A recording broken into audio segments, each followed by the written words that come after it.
What's on the tray today? It's the Guinness Book of Records. Well, it's a special Guinness Book of Records because it was given as a present to all the employees of box makers in Manchester. And it says, season's greetings, prosperity and happiness in the new year from all in the organisation of box makers, Manchester. Now, this box was probably made by box makers to enclose the Guinness Book of Records. This is the first one ever. Holds the world record, this does, for being the oldest Guinness Book of Records that you could have. 1955 it came out, in case you're wondering. And the records were quite boring. They started having more interesting ones later on. It's still published, by the way. You can get one for Christmas this year if you want to. In this Guinness Book of Records, you find some strange British records that we were holding. In at the time, 1955, Foyle's bookshop was the biggest in the world. And I've got some notes here. And they sold 4 million books a year in Foyle's bookshop. The biggest motor exporting factory in the world was Ford's of Dagenham. It's all in here. It's in here.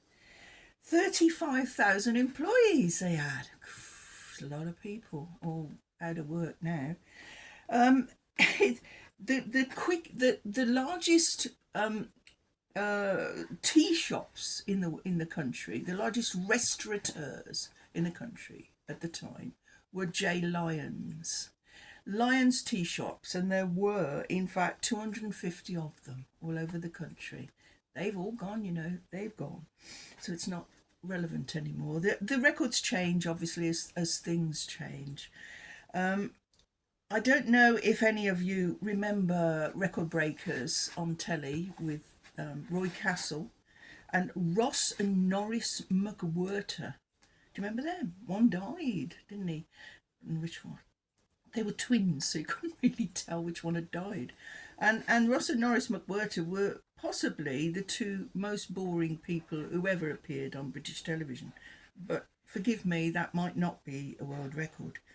I don't know if you like the Guinness Book of Records. I used to like it. It used to be able to look up things like how many pints of beer. I think that's on page 148. Hang on, I'll tell you. In case you want to know, in case you want to break this record over Christmas.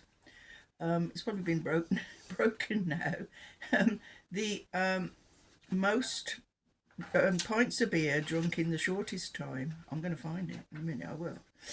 It's here. It tells you 24 pints in 52 minutes, and this was held by a Frenchman. This has to be broken. If it's not been broken already, go for it, kids. Go for it. Guinness Book of Records, number 1, 1955.